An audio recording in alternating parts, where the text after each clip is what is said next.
Good evening, everyone. On behalf of Women and Young Members Excellence Committee of ICAI, it is my pleasure to welcome you all to Yashaswini and Idol series number 51. Yashaswini and Idol is a Wednesday series of programs which is conducted by WIMEC for the women CAs and by the women CAs.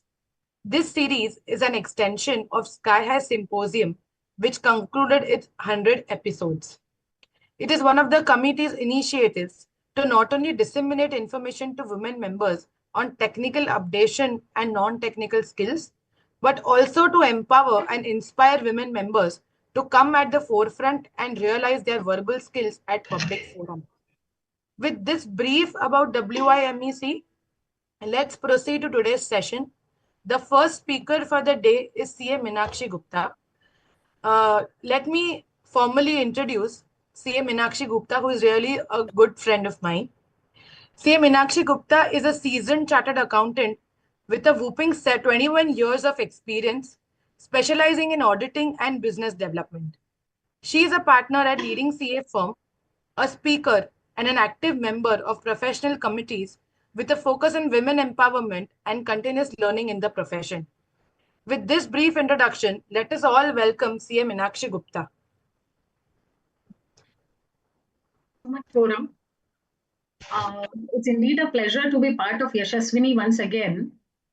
This series is very close to our hearts because obviously it is, as Forum rightly said, it is by the women for the women.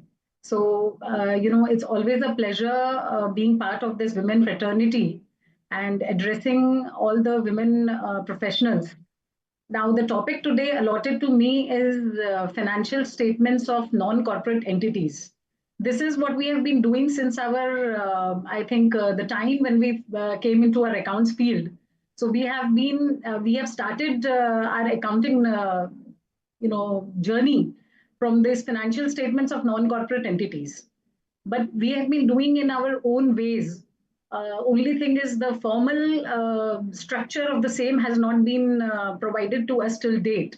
And every CA is obviously producing a lot of financial statements, auditing a lot of financial statements, drafting a lot of financial statements, but they have their own way. Like we used to learn in our accounting classes, we used to draw financial statements in T forms. And still many of the CAs are continuing with that traditional T forms. But seeing the global scenario, the T forms are not so presentable and not so, it does not give a good picture of the financial statements. And first of all, the uniformity needs to be maintained. The major thing is uniformity. Because if you compare two financial statements, if somebody draws in T form and another one draws in vertical form, and with different nomenclatures, obviously the comparability becomes very difficult. So to ensure comparability, to ensure good presentation, to have the very good knowledge of the financial statements of an entity, there has to be one uniformity. So our accounting standards board and our board of studies has come out with a guidance note in August 2023. I would like to share my screen for my presentation.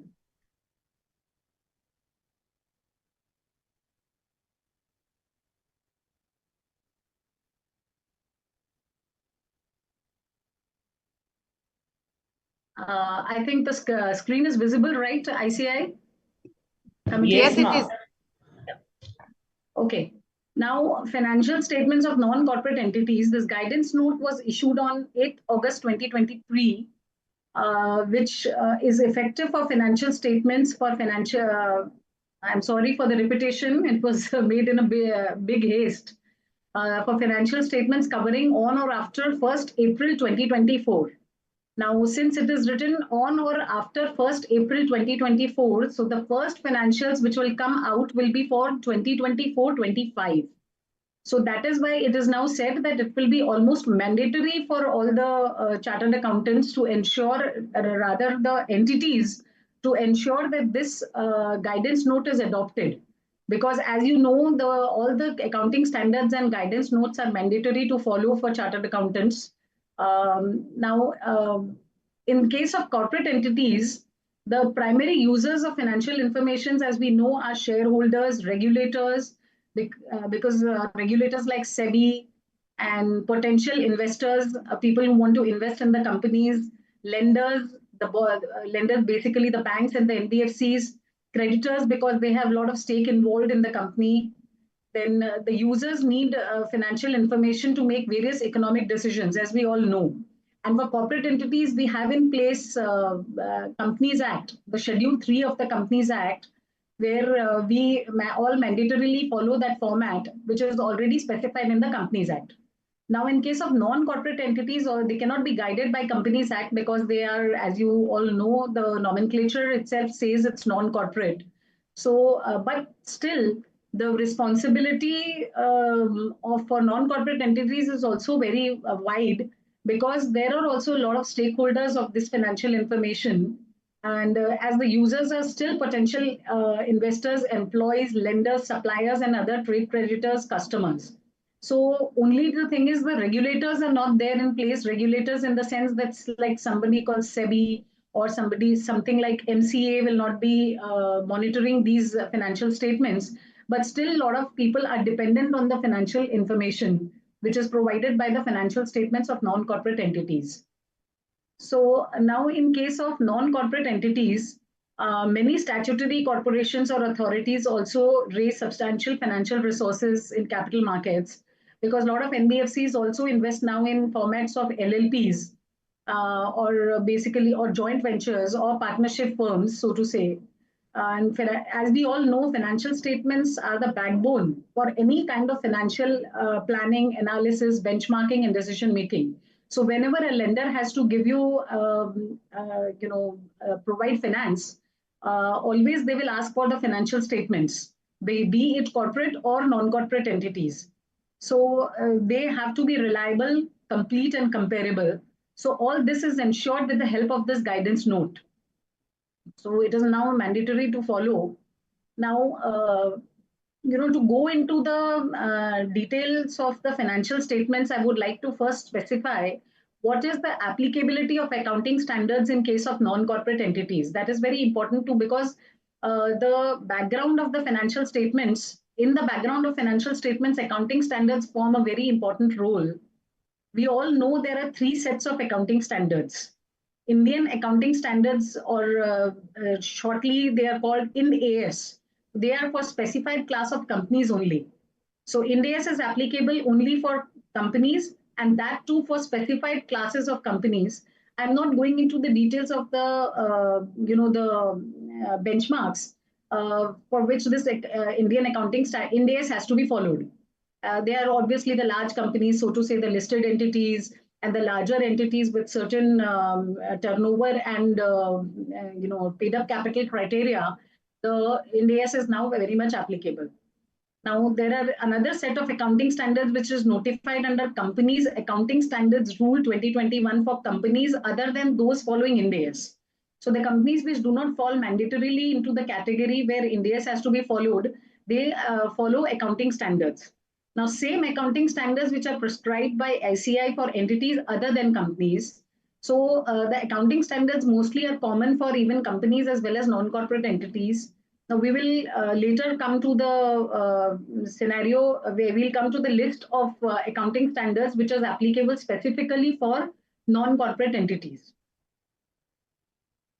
Now, in view of the global developments, the accounting standards, IFRS was converged into IND AS and is applicable to, I just mentioned already, that all listed companies, NBFCs, and to unlisted companies and NBFCs with net worth of 250 crores or more right now is covered for IND AS. And obviously the holding and subsidiary joint ventures, associate companies also, the IND AS is applicable. So this is just a small touch up as to IND AS is applicable for what entities, though it is not relevant for this particular section. Then accounting standards, which are, as we mentioned, that for notified under companies, this also I'm not going into the details because this is also for companies other than those following IND AS. So for this deliberation, this is not necessary to cover. Now we come to the actual part where accounting standards are prescribed by ICA for entities other than companies. So the list of such accounting standards is mentioned in Appendix A, which is also mentioned in the guidance note. So the reference of Appendix A is coming, which we'll go into the details of Appendix A a little later. Now, it also should be noted that the applicability of accounting standards for non-corporate entities are classified into four categories. So they are level 1, level 2, level 3, and level 4 non corporate entities. Level 1 are non company entities which are required to comply fully with all the accounting standards. So, obviously, it has to be some larger non corporate entities. Now, what is the largeness? How do we identify them? We will come to that very shortly. And level 4, level 3, and level 2 are non company entities which are considered as MSMEs. They have been granted certain exemptions and relaxations by ICAI in application of accounting standards. So that is also specified in the Appendix A. Now, which are the non-corporate entities? All business or professional entities other than companies incorporated under Companies Act and LLPs incorporated under LLP Act are considered to be non-corporate entities. So entities for business. So basically, if we come to this, that the LLPs have their own act, but they are still non-corporate entities. But for this particular guidance note, the LLPs are not covered. That is why we have a separate format for LLPs. Then the non-corporate entities are such as sole proprietorship firms, HUFs, partnership firms can be registered, can be unregistered, association of persons. There are also partnership firms not covered above, body of individuals, resident welfare associations, society registered under any law for the time being in force, trust registered under any law for the time being in force of or unregistered, statutory corporations, autonomous bodies, and authorities, any form of organization that is engaged fully or partially in any business or professional activities. So basically, the entities, whichever is engaged in any business or professional activity, are all mostly non corporate entities. Now we come to the category we just mentioned level 1, level 2, level 3, level 4.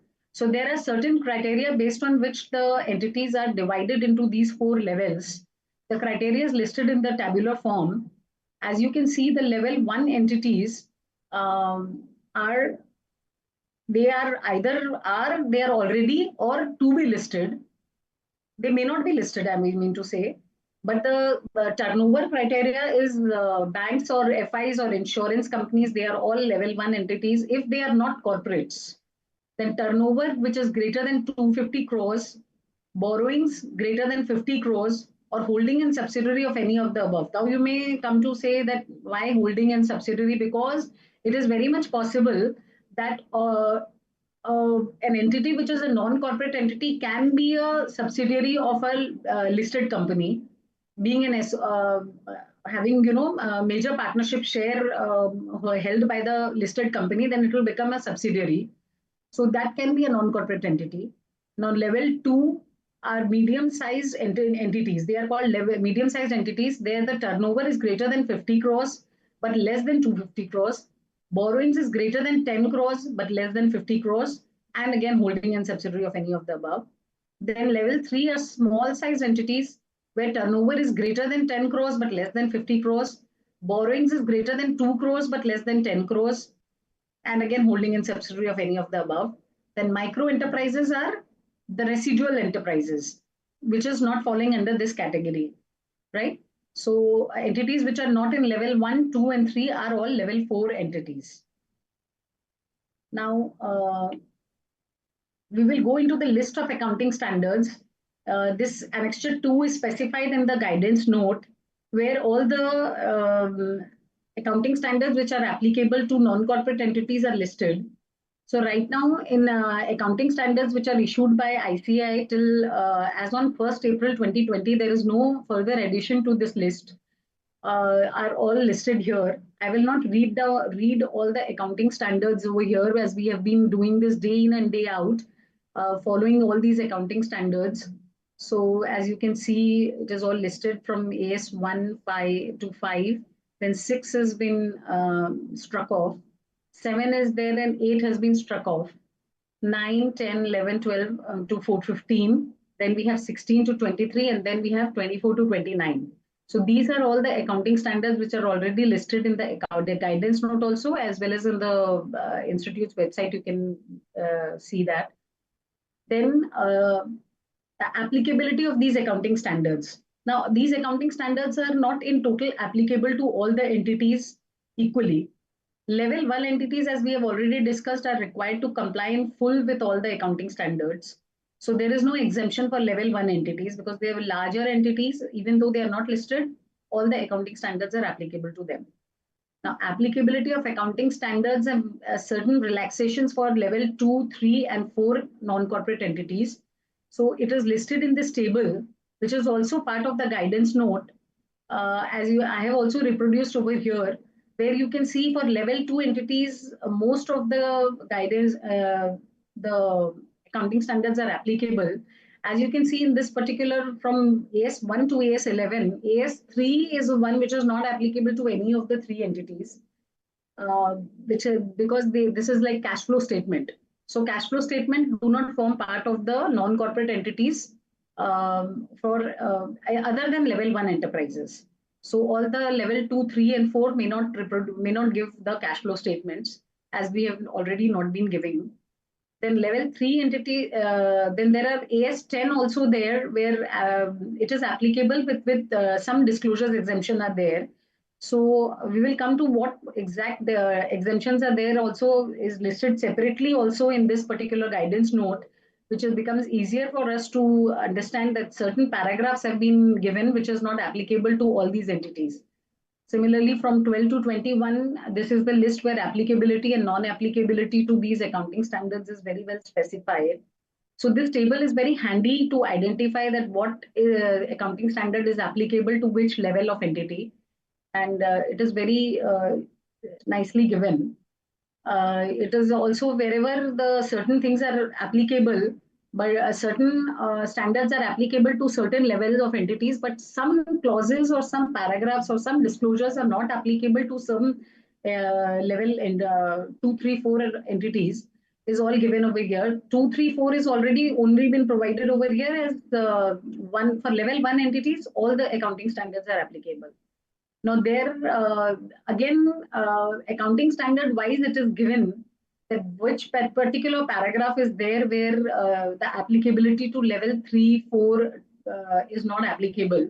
So, all this is specified in the guidance note. If we go into the details of the guidance note, we will come to know that which paragraphs, which disclosures are not there. Though it will be also covered when we discuss the format of the non-corporate entities. There also you will be able to very well see that certain disclosures may not be applicable. For example, like if a proprietorship concern is there, then the owner's capital will be given, but the partner's current account or capital account will not be given. So those kind of differentiation will be there in depending upon the nature of the entity also. Now, for accounting for investments also, I can give you one example that the list of scripts in which the particular entities are investing, it is not necessary to give for level 4 non-corporate entities. Now, employee benefits, there are various lot of exemptions which is there because employee benefits is very detailed. Disclosures are required. But for level 2 and 3, very limited disclosures are there.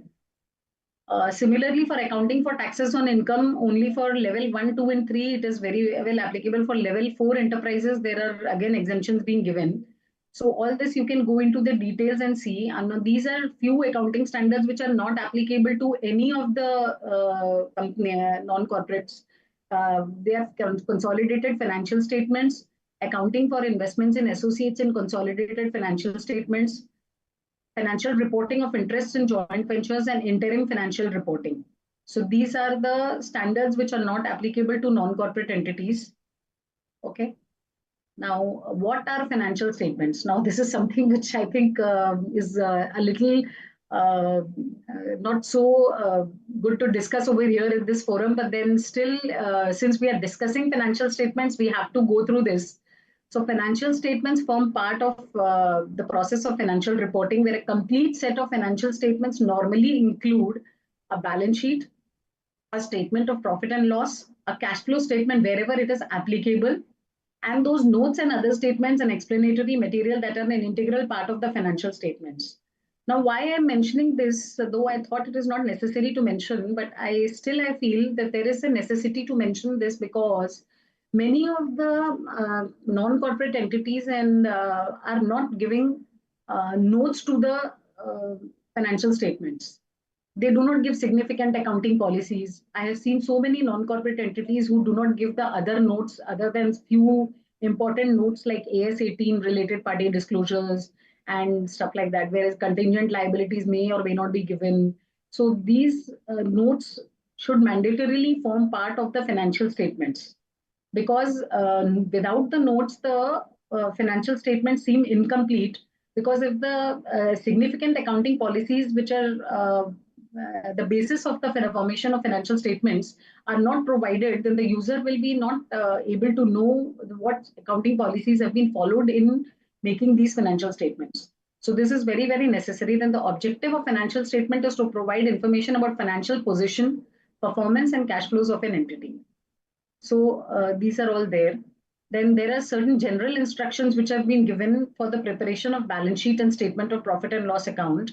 Primarily, as I already discussed, notes to the accounts contain information in addition to that presented in the financial statements, narrative descriptions or disaggregation of items recognized in those statements, and information about items that do not qualify for recognition in those statements.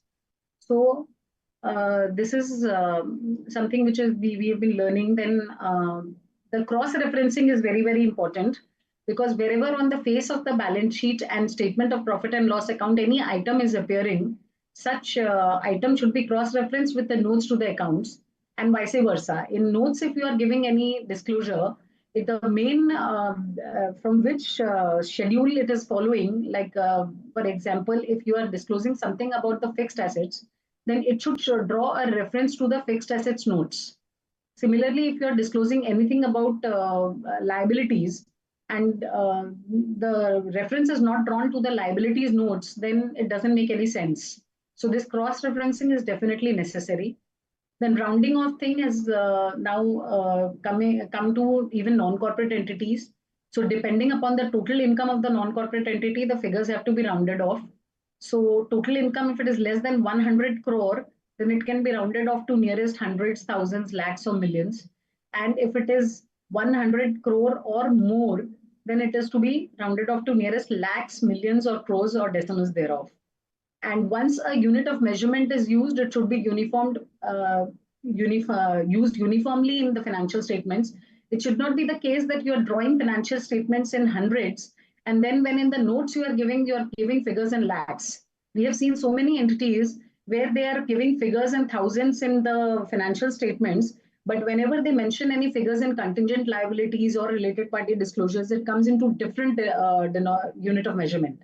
It should not be the case because whenever a reader has in mind that he's reading a hundreds balance sheet or a lakhs balance sheet, he's always of that impression that whatever figures will flow even in the notes will also be in lakhs or hundreds, whatever is the case. So this should be very well ensured. Now, the corresponding amounts, now, for non-corporate entities, people have not been very forthcoming in giving the comparatives of the immediately preceding reporting period. Now, if this guidance notice has to be followed, then this corresponding amounts for immediately preceding reporting period needs to be given. So in the notes also, whenever you give any disclosures, the comparable figures for these financial statements have to be given everywhere. So comparability is the most important thing why this guidance note was brought into. Then I'm sorry, thank you came before. I will just share another screen, share another file which contains the financial statements.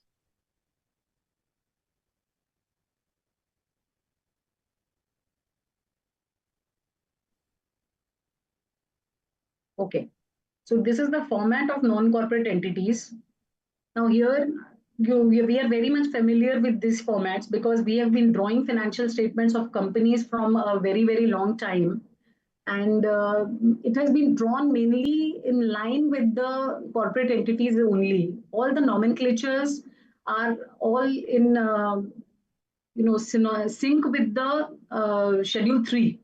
As you can see, the two parts in which the financial statements have been divided are same as for corporates. One is equity and liabilities. Is the font clear?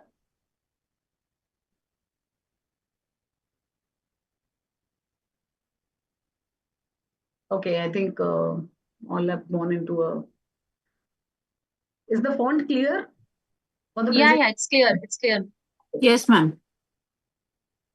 So the equity and liabilities and assets, the two parts which is there now, it is different from the T form which we have been following, but it is very similar to the corporate entities. So it's not so difficult to understand and or adopt.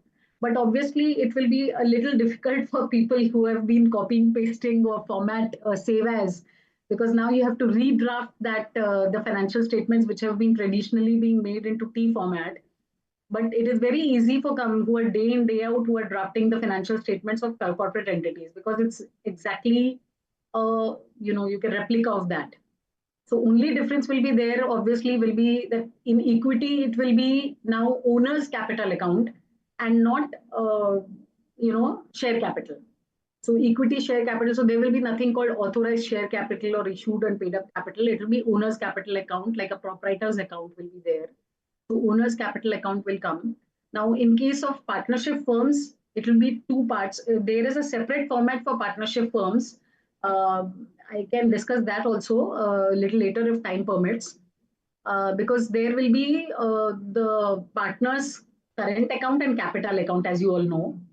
Now, here it will be owner's capital account, which will be the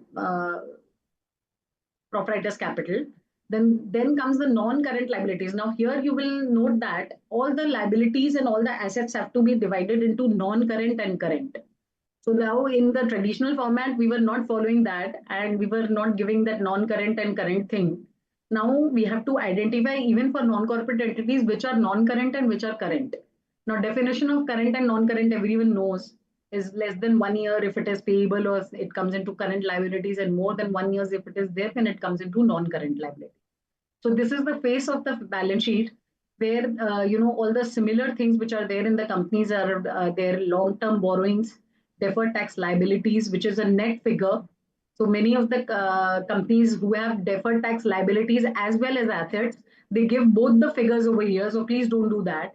Net it off against, if you have liabilities are more than assets, then net it off as deferred tax liabilities and vice versa. Then there are other long-term liabilities.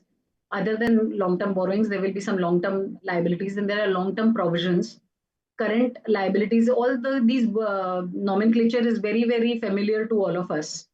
Now, non-current assets also, here also they have taken the nomenclature of property, plant and equipment and intangible assets. As you all know, the accounting standard name has also been now changed from fixed assets to property, plant and equipment. So it is the same as that for the companies. Then non-current investments, then deferred tax assets, long-term loans and advances, and other non-current assets.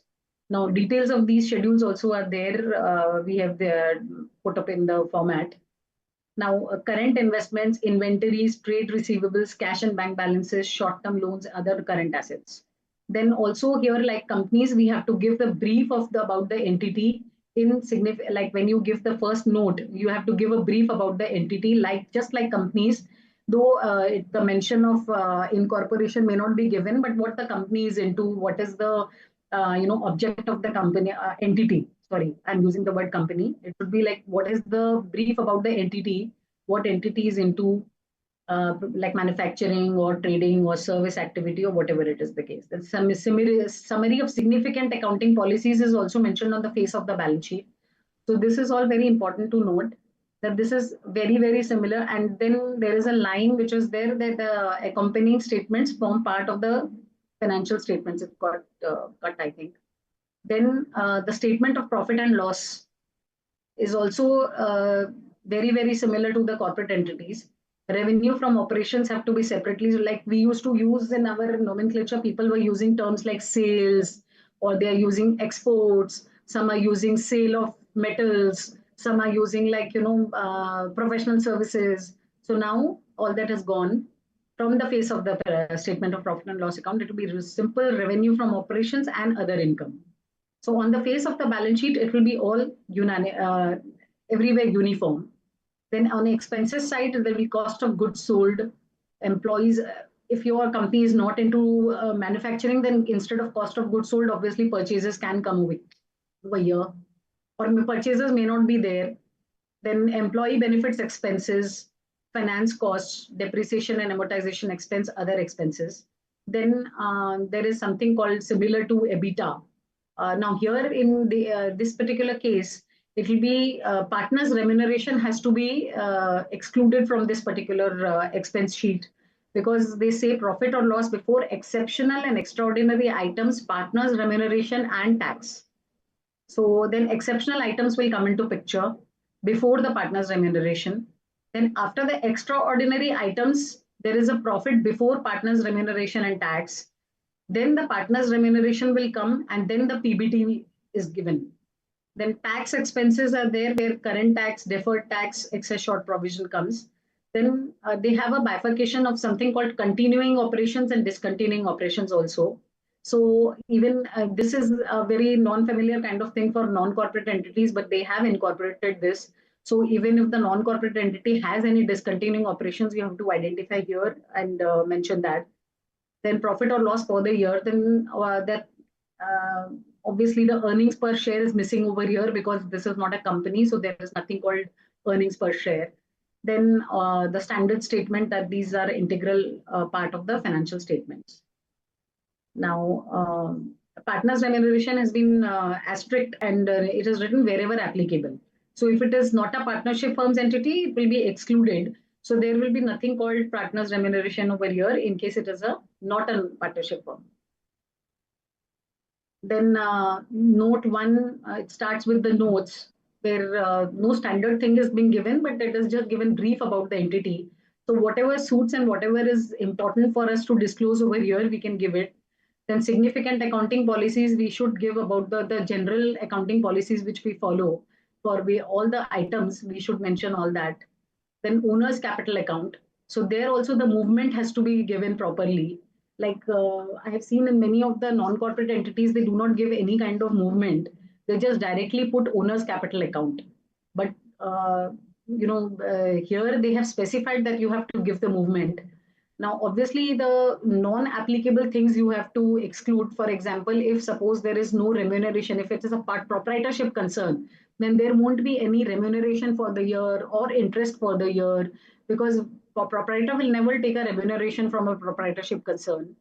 It will give salaries to different people other than himself. But in partnership firm, we all know that the remuneration to partners have to be given. Uh, Not have to be given. If it at all it is given, it has to be disclosed over here. It is a format which we all are aware of, but now it is being made mandatory, so we have to disclose it in this way. Then reserves and surplus contains only the reserves and surplus can still be there even if it is a non-corporate entity, because a capital reserve or a revaluation reserve can still be created even if it is a non-corporate entity, because if you revalue your assets, then the revaluation reserve will come into place. So that thing is also already there. Share premium, etc., won't be there because we all know it's a non-corporate entity. Then borrowings are also divided into secured, unsecured. So secured loans, term loans from banks, other parties, repayable on demand from banks, other parties. Then deferred payment liabilities are there, loans and advances from related parties. All the disclosures which are, most of the disclosures which are applicable for corporate entities have been incorporated in this format of non-corporate entities. So I have given this in the format, though in the guidance note itself, the format is not given so in such a detailed way. They have given only the balance sheet and the profit and loss account, statement of profit and loss, and rest they have all given in a word form. So this all you can just have a look at it, and we can share this presentation. And I think it is widely circulated even by the institute members in a lot of WhatsApp groups and even in mails. Then so it will be very easy to get hold of it. Then unsecured loans, term loans from banks and from related parties have to be specified separately. Loans repayable on demand. Now here we used to, a lot of people used to give names of the entities from which loans have been taken because there was no regulation as such. Now here you have to give only the aggregation of those loans and need not specify the party names and all that because that is not of a necessity for the users of the financial statements. Then we come to deferred tax liabilities. Here also the bifurcation of deferred tax asset and liability have to be given, and net only has to be carried forward. Then other long-term liabilities. Now here also the each and every schedule has details as per the explanation given in the guidance note. So advance from customers and other long-term liabilities, whatever others are there, we have to specify what kind of long-term liability we are talking about, right? So it cannot be like others. You cannot just say, you have to specify what other long-term liabilities are there. Then provisions contains the general provision for gratuity, leave, encashment, and other provisions also. Whatever will be there, it has to be specified. So wherever others are coming, we have to specify the nature of that. So then trade payables also, the bifurcation of MSMEs and other than MSMEs is being given over here. Now, other current liabilities, current maturities of financial finance lease obligations, interest accrued but not due. So nothing is, other kind of thing is not nowhere given. Everything which is given has been given a nomenclature. So even other payables are there. You have to specify the nature. So just remember, nothing can be miscellaneous or others. Now, this is a very, very, I think, short font, but it is similar to the fixed asset schedule of the Companies Act. Can I share the Excel file? Would be better, I think. One second, just share Yeah, that. that is better.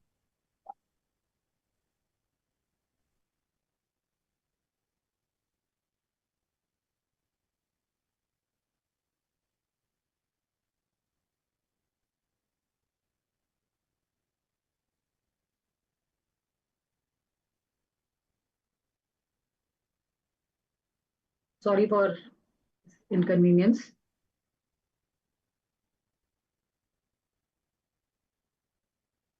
Yeah. So now, as you all can see,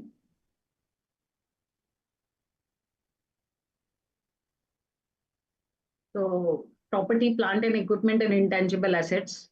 So the all the movement, just like companies, everything is very, very similar. So there is nothing which we have to learn anything new. We have been already doing this for the corporate entities. Only thing is we have to bifurcate into, now here also they have given the nomenclature of the assets which are there, primary things which are there. For example, earlier now in corporate non-corporate entities, we used to find something like description of even plant or equipment. Like for example, generator is specified separately, refrigerator is specified separately. So please avoid that and follow the broader headlines which is given over here. Makes the financial statements more presentable. Then in intangible assets, also similar bifurcation of various types of assets, because even in non-corporate entities, you can have computer software, you can have goodwill, you can have brand value. Then you can have copyrights. So all this intangible assets are also there. Then capital work in progress also separately you have to give the movement. Whatever capital work in progress is there, addition and capitalized during the year and closing balance. So earlier, all these movement we never used to take care of for non-corporate entities. Then you come to investments. Now here, investments also we have to segregate in non, because this investment is also why important, because there are so many large partnership firms. Basically, the fraternity of builders, so to say, they have a lot of investments in joint ventures. They have investments in development rights. They have investments in types of various types of investments they have. Then there are certain companies which are into shares and securities. So there also the segregation of all these types of investments have been given. So all this is very detailed, just similar to companies. So as you can all see, all this kind of disclosure should come.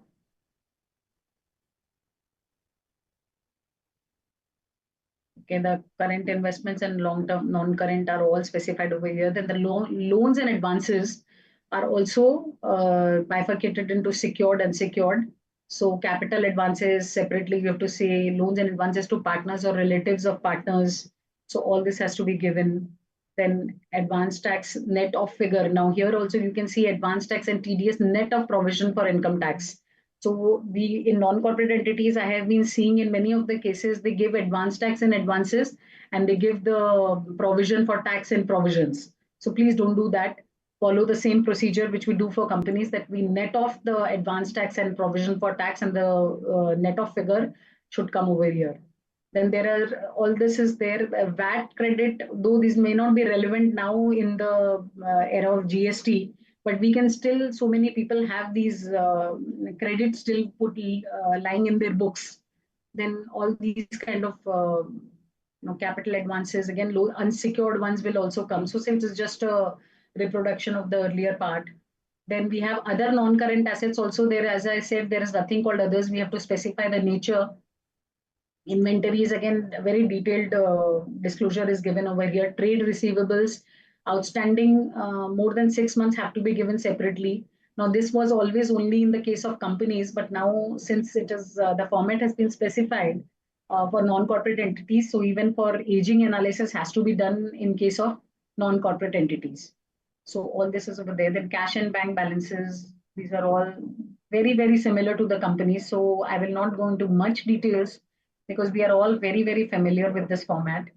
Then for the statement of profit and loss account, these are the, now here we can come into the various disclosures which we give, like sale of products, sale of services, if any donations are received. For example, if the non-corporate entity is a trust, then for your you grants or donations received will be relevant. And of course, if these are all nil figures, then these can be excluded. As you all know, nil information is not required to be given. Then other operating revenue, then interest income, dividend income, investment income, all this is other part of the other income. Then cost of goods sold, types of or purchases of stock and trade. Okay. Now employee benefit expenses, finance cost, and bank loans separately we have to give. Then interest on partners' capital has to be separately given. We cannot merge it into other borrowing costs. It has to be given separately. Then depreciation on tangible, intangible assets also bifurcation has to be given. Then some of the very important large heads I have given, there can be something much more than this also in case of your entity is dealing into a different type of business. Then you can always incorporate for better presentation different heads. As we all know, we generally do for various kinds of companies. So this is the format of non-corporate entities at large. We have a separate format for LLPs also, but I think that would take a lot of time. So, can we take any questions if there are, Pooja? Yeah, so we have a couple of questions on the NC only. One query had come that it is related to rounding off the figures.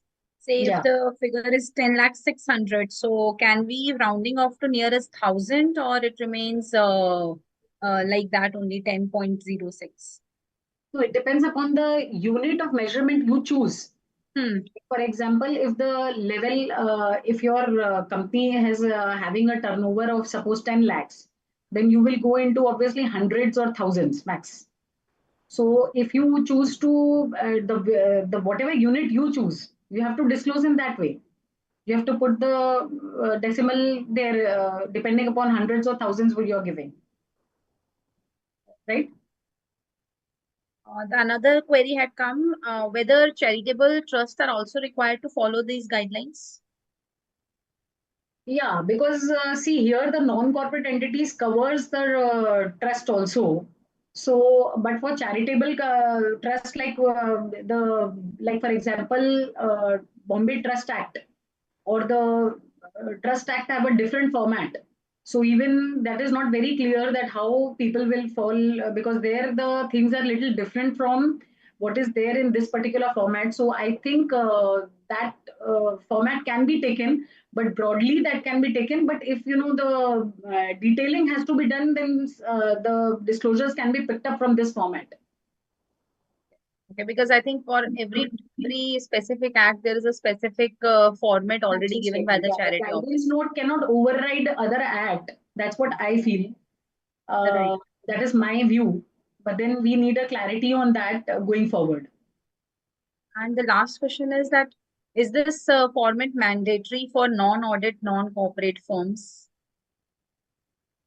See, guidance note is not for audited entities only. It is just a guidance note has to be followed for non-corporate entities. So wherever, see, if the audit is not being done, then nobody will ensure whether you are following a particular format or not. It just depends upon the proprietor or the partnership firm to follow that guidance note or not. And there are no regulators as such. So it is recommendatory in that sense. But for, obviously, if the entity is being audited, then these formats have to be ensured by the auditors. But it is obviously recommendatory to follow this guidance note. In my view, there will not be any penalty or such because such no penal provisions have been specified in the guidance note as such. And there is no act governing this, so I don't think there will be any penalty as such. But the acceptability can be a question. You know that the if suppose you give it to a bank, then the bank may not accept it if it is not in as per the guidance note. That we have to see in future, in times to come. And few members have requested for sharing PPT and your Excel format if it is possible. WMIC committee Okay. to share them through mail or how they will share that I'm not aware. Right, right. So I will mail to the committee. Yeah. Yeah. These are the queries which we have so far. Okay. So I think I will stop the sharing. And Meenakshi ma'am, we want to make a Meenakshi ma'am. yes. We want to make a one request. Like Meera Joshi ma'am will be able to join by 5 or 6:10 p.m. Okay. So can we ask from member like for more questions if they have? I am always open to the questions if they can put up the questions. Or we can go through the format of LLPs if in the meantime, like to. Yes, yes, that would be fine. Yeah, ma'am.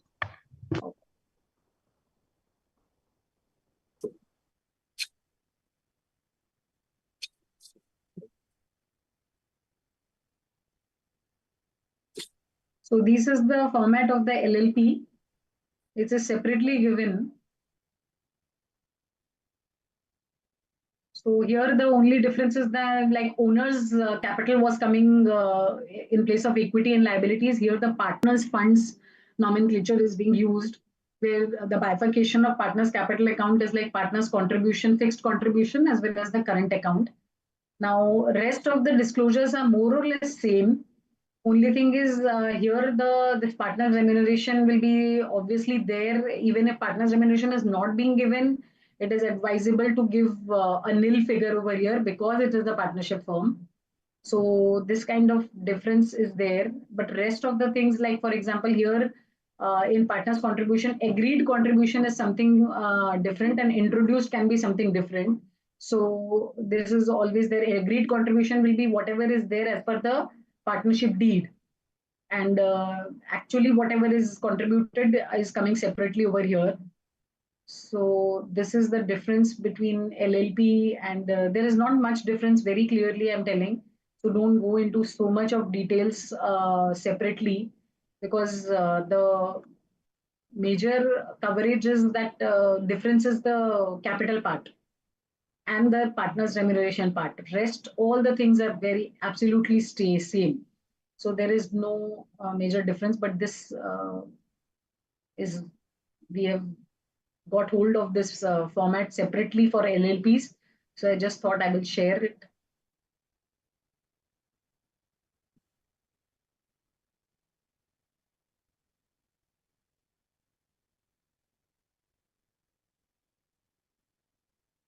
So whoever are part of this Zoom meeting can also put up questions just to consume the time of the viewers.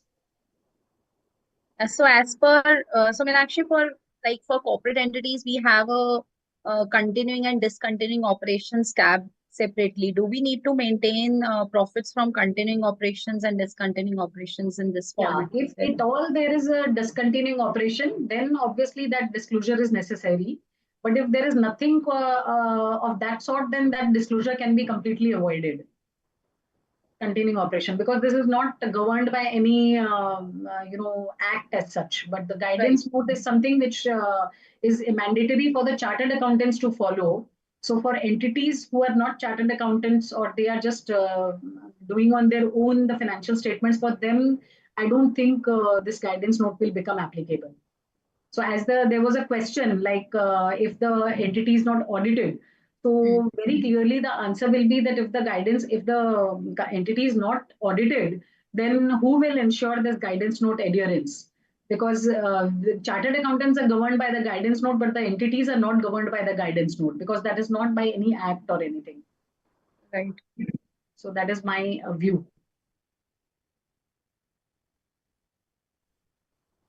So I don't know what to say now for non-corporate entities. Like this is something which I think a lot of efforts will now go for our chartered accountants. So I would suggest that already the formats and etc. should be started preparing.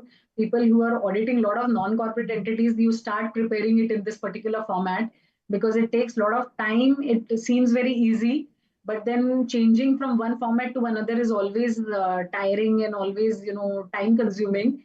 So I would suggest that you make preparations for already for non-corp other all of your non-corporate entities. So this non-audit season we can always use for that particular time, so that Any specific paragraph which is not applicable to any level 2 or level 3 entities as of now? like say as Specific we mentioned, AS?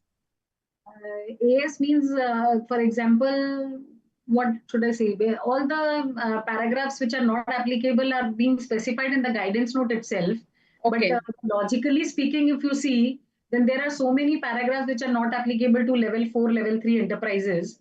Um, if I just mention specifically what you asked, I can like impairment of assets.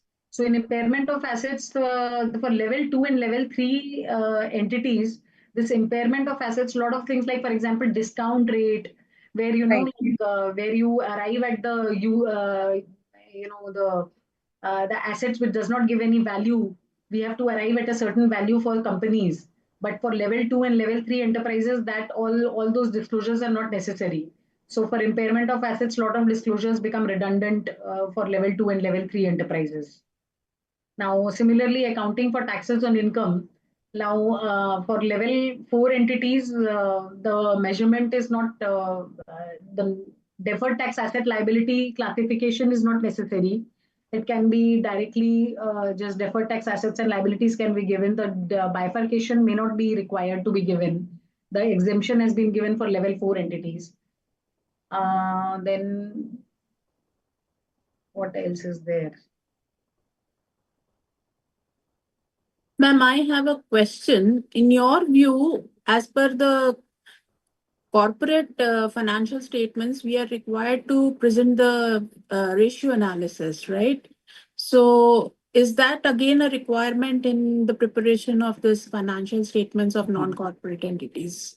No, it is not there, because that ratio analysis was brought in by way of an amendment to Schedule 3. Now, Yes, Schedule 3 absolutely. is part of the Companies Act. So, Okay. Yeah. for these non-corporate entities, this Companies Act is definitely not applicable. No. So, the ratio analysis is completely voluntary. See, voluntarily, anybody can disclose anything. Nobody will bar you from using any kind of disclosures. But Correct. mandatory thing is not there into picture for Okay. It is just an add-on in case you want to prepare it. It will go well. Otherwise, it is not required. yeah. But I don't Thank you. think if it is not mandatory, people will actually go and give the ratio analysis until and unless they have something in mind that they want to convert a non-corporate entity into corporate entity in future, something like that, then people may disclose that kind of. Yeah. Thank you. We got a couple of inquiries, like queries for that. One is that a person who has filed under 44 AD, then the format is mandatory. No, obviously not, because 44 AD does not require you to prepare financial statements itself. So 44 AD is basically presumptive income. So why the format? When you are not preparing only if at all you prepare financial statements, then the question of format and all that arises. But if the necessity to make a financial statement is itself not there, then there is no question of Yeah. following this standard. I think there is one more query which you have already answered about that the format which needs to be followed compulsory in case of person having tax audits, which is applicable for financial year 24-25, because you just said that guidance note is specifically for preparation of financials, not related to the tax regime. Yeah. Yeah. If AB, 44 AB is applicable, then obviously a person has to get his accounts audited. Correct. If a person has to get his account audited, then the following of this guidance note will automatically become mandatory. Very correct. Yeah. And the last question we got is it required to provide related party disclosures? Yeah, because AS 18 is applicable to all level of enterprises. If we can see that list, then AS 18 is applicable to all level of enterprises, starting from level 1 to level 4. So that is definitely there. There, I think even now also even a lot of non-corporate entities, they are all giving AS 18 disclosures. Right. Because there is no exemption from AS 18 to any of the entity. I think we can end it. Yeah, I think I'll just check with Meera. Yeah.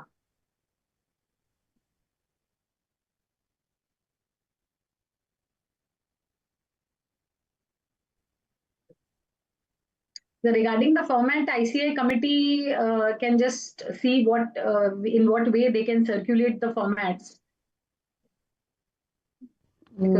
Yes, ma. Yes, ma.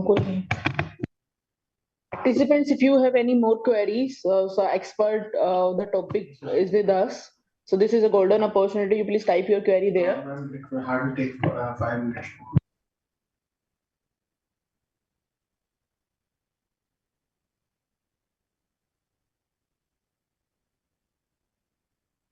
For the benefit of the users, the second part of this webinar, it will be bank audits, which is like the call of the need of the hour.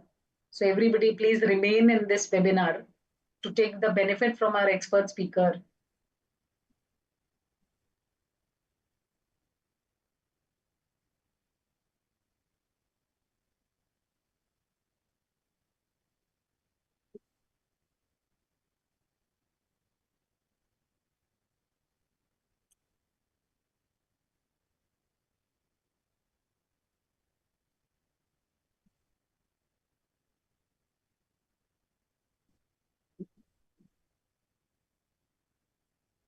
Yeah, she's just joining in couple of minutes. By the time, if of your view, if you have made specific any format as of now for your clients, any specific key takeaways which you have seen peculiar thing in the non-corporate entities?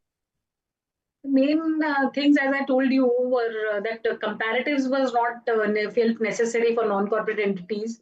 So now that is why I said, please be ready with the formats for future, because drawing comparison will also be a task for all the small practitioners where they do not have a large team in place. So they will take it will take a lot of time to incorporate that format. Then giving comparatives, then so many disclosures which were never given will now be have to be given. Like earlier, we used to so many. I have seen so many non-corporate entities who are giving list of creditors and their sundry creditors.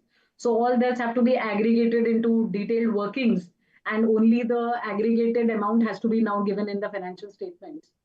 So I think the key takeaways would be that even in fixed assets, the movement was given in a very old traditional format. People used to give it in the block format. Because for them, the companies, because wherever Companies Act is not applicable, they used to give the block of the fixed asset.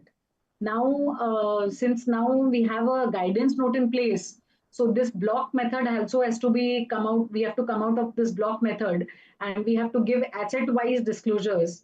So this is one of the important key takeaway that all these are things which we feel now are not so important, but actually when we sit doing it, it will take a lot of time.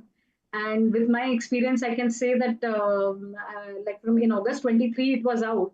So even for 24, it was not mandatory. So I already made it mandatory for many of the entities. So it will save my time for this particular financial year. But people who have not done it, please draw the financial statements. I'll again repeatedly say. Yeah, and I think for physical, for assets, tagging has to be there for them to understand the complete list of the assets.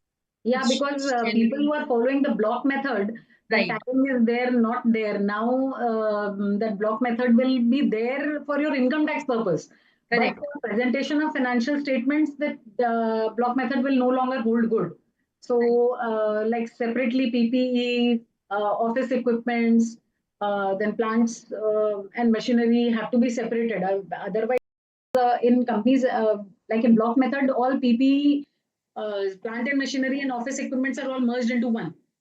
right, right. So now that has to be taken care of. So they have to do a lot of back workings before they transform, like we did it in the Indies convergence when we had into the process of transforming. Yeah, like because loans and advances also, like we just give simply loans and advances. We never see that it is from a related party or not. Though related party disclosures were necessary earlier also, but I don't know how many of them were following. But now with this guidance note, everyone has to ensure that this disclosure has to be given in the notes to the accounts. So Right, it is to be given in both the places properly. right, So right, right. these groundwork needs to be done. I think Meera has joined. Yeah, So yeah. So thanks, Meenakshi. It was really a insightful session for us. We got a lot of queries to be solved, and although we know that informal channel coming to a formal in a non-corporate entity is a challenge for all the CA practitioners. So I extend my gratitude, a full gratitude on behalf of Yashaswini entire series which we have formed for the Women's Committee. We are really thankful to you to give us a time to support us and give your insight session on us. So thank you so much. Thanks for joining us. And over to you, Forum. You are here for Meera is already joined here. thanks. It was a pleasure. Yeah. Thank you. Thank you, ma'am.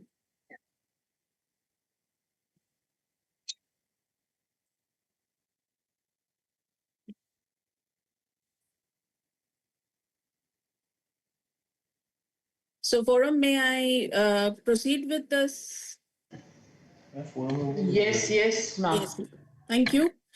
Meera, A very ma'am, good please switch evening. on your video. Yeah.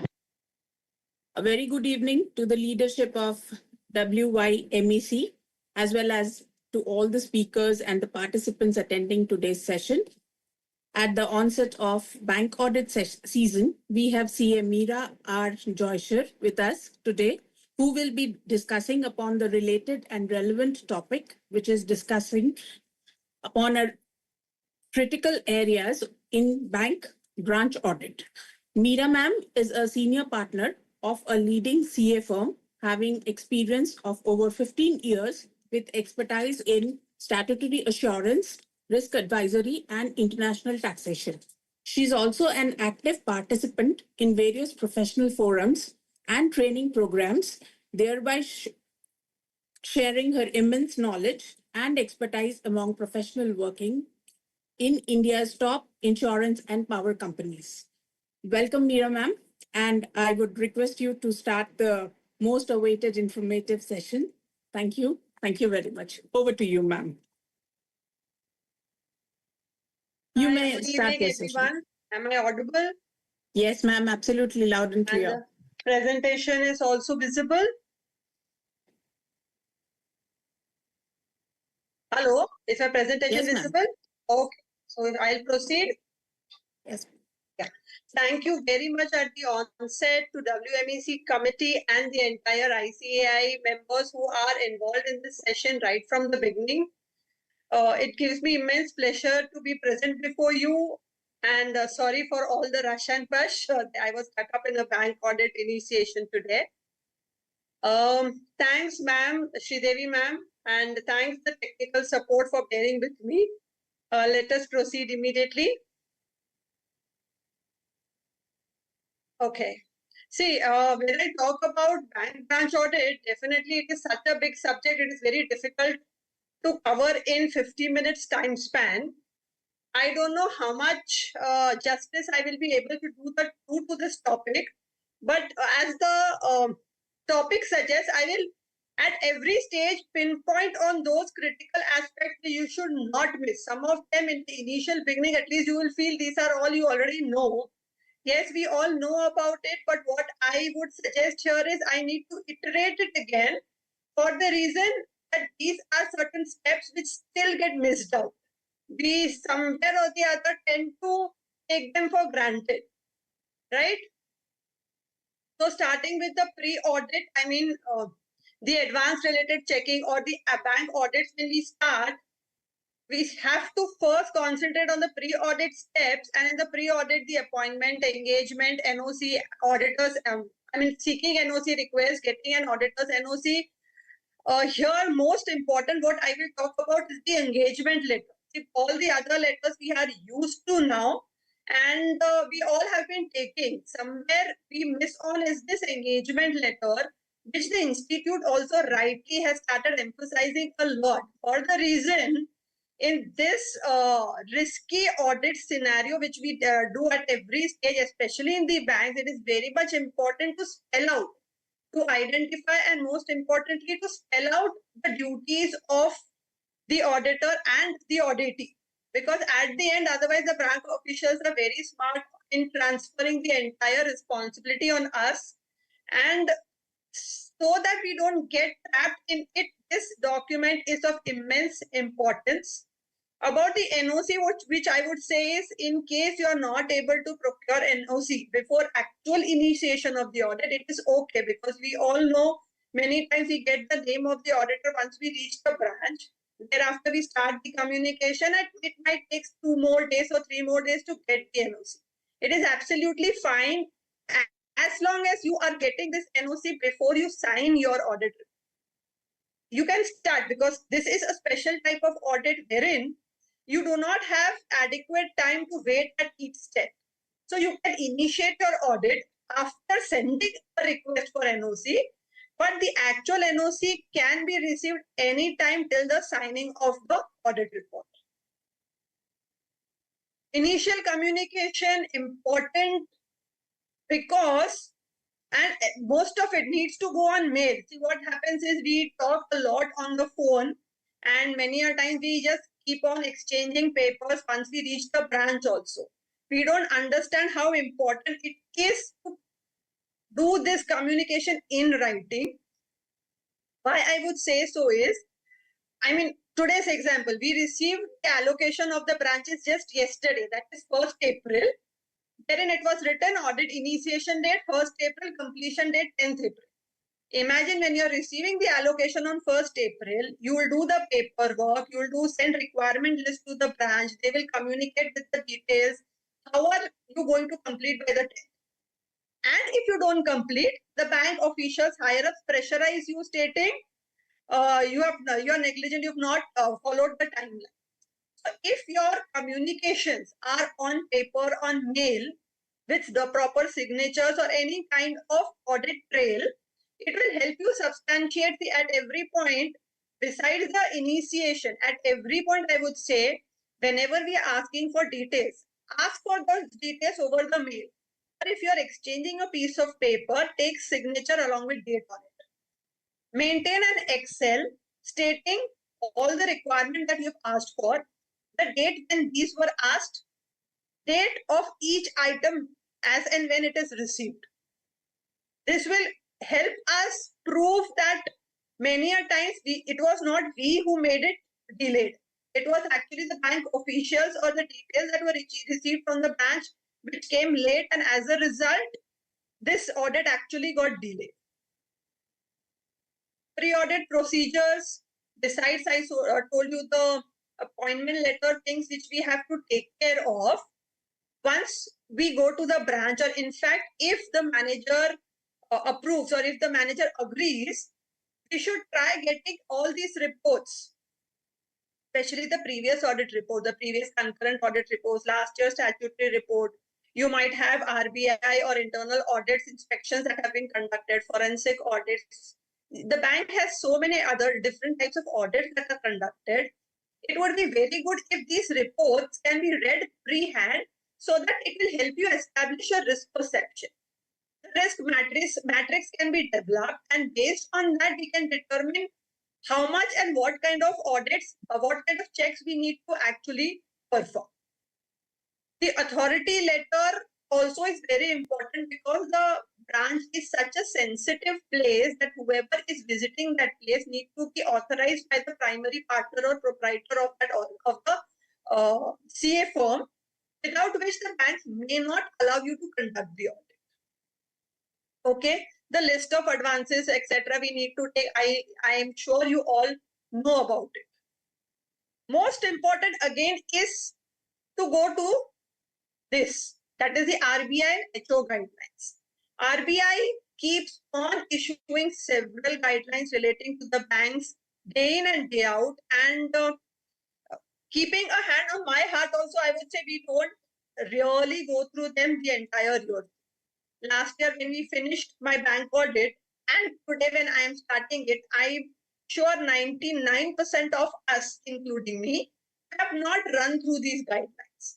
But now when we have to conduct this audit, we have to run through these guidelines. If we don't run through these guidelines, we don't know what kind of mandate RBI has put upon the banks, and we might miss out on certain critical checks.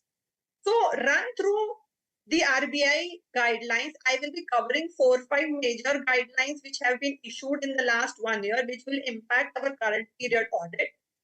And besides that, the HO also has a lot of guidelines which have been issued right through the year. There are several closing guidelines that are received just before the start of this audit. So the HO guideline thing we can do once we reach the branch, because it is available on their server. They have these e-guidelines or e-circular kind of portal wherein you can go and check all the respective guidelines. Having a list, you can just glance through which are the ones which are important, and at least those need to be read. Bank circulars, guidelines, and yes, this ICAI resources. I don't know how many of you all know that ICAI is issuing, firstly, there is a utility which gives a complete and a very comprehensive list of a checklist for every type of item we need to check in the branch. It is giving. So, as regards to Meera, when you are saying about ICI utility, I will also brief about the Yes. ICI is providing. So, if you can just stop your presentation sharing for just 2 minutes, where I will chip in and convey to all the participants about the importance of this guidelines. And because whenever we go for this is like PDC, that is Professional Development Committee, which is generally interacting with the Reserve Bank of India. And when the banks are saying, then because all the foreign banks have only one audit, a centralized audit, and there is no concept of bank branch audits over there. So now the nationalized banks are also saying why we require this kind of branch audits. There should be only one circle auditors. Branch audits are not required. So, and day by day, year by year, these limits are also been reduced.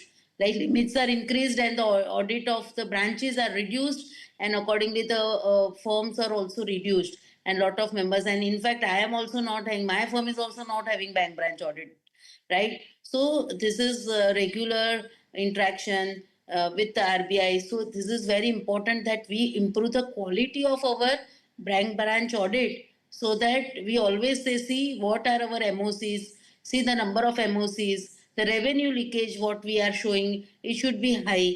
And we have to show our leadership and the quality what we are doing at bank audit.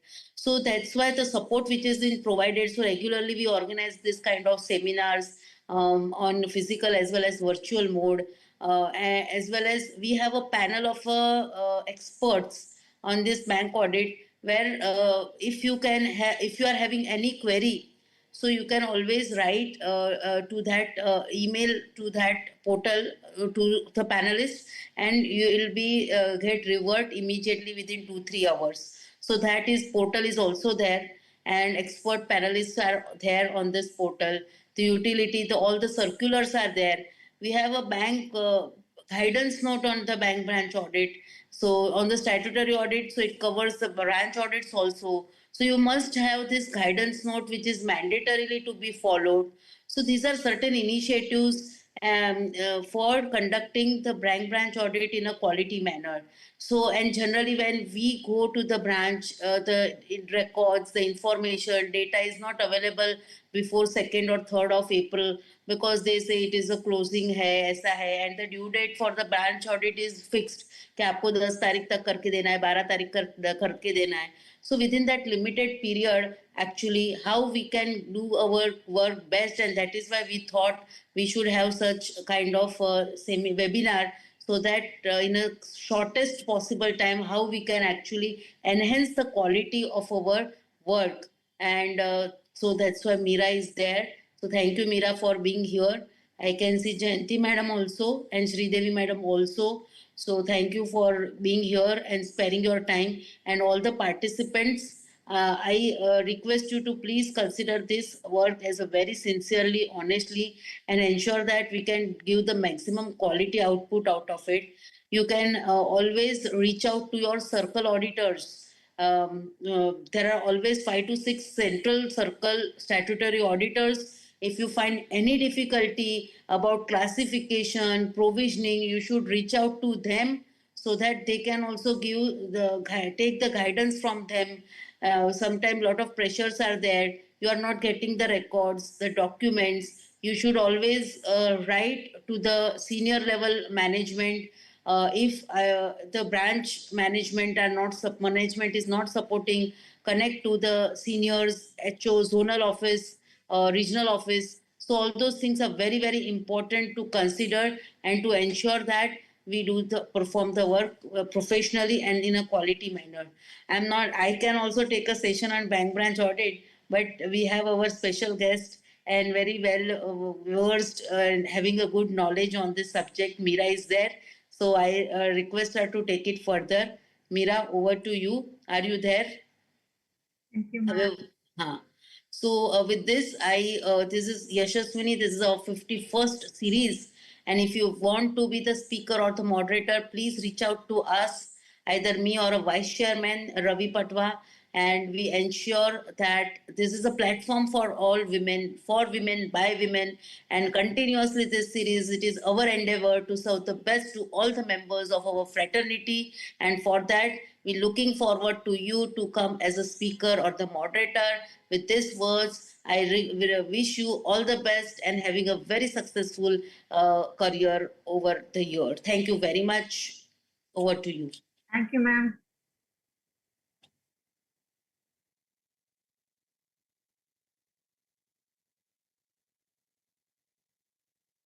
Are Meera, are you there?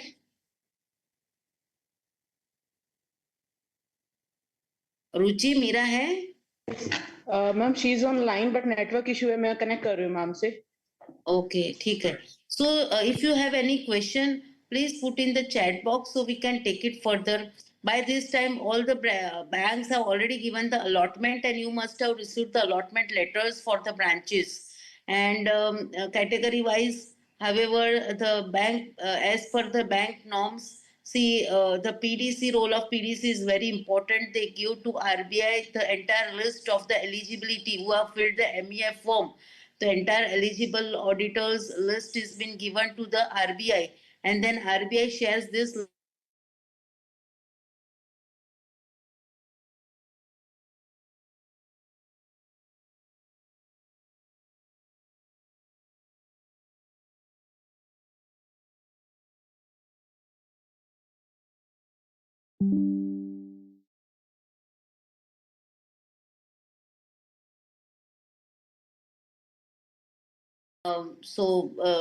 my earnest request to all of you to conduct this audit, and it need not be like pressurized that you have to complete within same time limit. Have a proper planning, documentation, because that only will help as a profession. So over to Meera. Yes, sorry for the I lost the connection. I am getting back to the PPT, but in the meanwhile, I'll continue my presentation till the PPT gets loaded. See, as I just told you, the utility is there on the ICI website, and we should just go and download it. It is a fantastic utility. If we just blindly follow the utility, I'm sure we are not going to miss on any single aspect of bank branch audit. It is that fantastically drafted, so please make use of it. Now, going ahead, when we talk about visiting the branch on day one, definitely we start first with the cash counting, and the cash counting then cash counting is to understand how much the cash retention has been overshot, the cash insurance part of it, whether the cash custody is properly maintained, that is in the dual custody it is kept. Those are certain aspects which are more important and which we need to concentrate upon, right? And in cash, when we go to the branch cash as well as the ATM cash you will not find in their books, but definitely it is our responsibility to check that cash as well. So counting will be done for both the cashes. Besides that, for the cash that is over the retention limit, we also need to report that in our LFAR. And as a result, what we need to do is make an Excel. You can do this Excel prior hand, wherein you have 365 days jotted down on your Excel, and physically having gone there, we need to actually write down per day cash balance, which will then apply, wherein we can then apply formula to come out with what is the retention, overshot retention days. All those days when the cash is overshot, we need to see whether a post facto approval has been received from their higher ups. That is more important.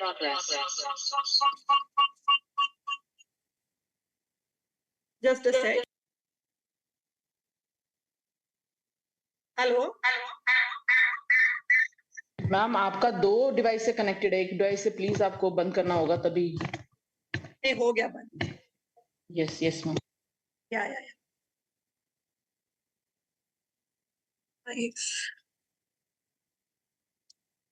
yeah.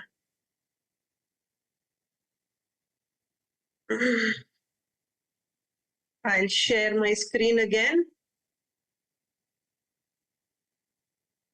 Okay, so here we were. Previous year reports, authority letter, list of advances, ICI resources, as we were talking about. The checklist as well as both letter and guidance notes, etc. are also there on the ICI resource availability.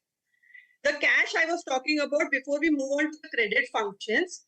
As I told you, the post facto approval is very much important. It should not happen that the branch is just having this overshot retention cash kept with them. And more importantly, while counting the cash, actual counting se zyada we need to understand how much of soiled or dead cash is lying in the branch. If you find that out of maybe say 20 lakhs of retention limit, 15 lakhs available with them is dead cash. What do you mean by dead cash? Dead cash is all these soiled and torn notes, which periodically they need to bundle up and send back to their treasury chest, the currency chest, because the limit of 20 lakhs, 75% if it is occupied, and this I'm talking about these figures because it was practically there in one of my branches, wherein out of 20 lakhs of cash retention limit which they had, 15 was occupied by this dead cash. So every day, every single day, you had a very heavy overshooting of the retention limit.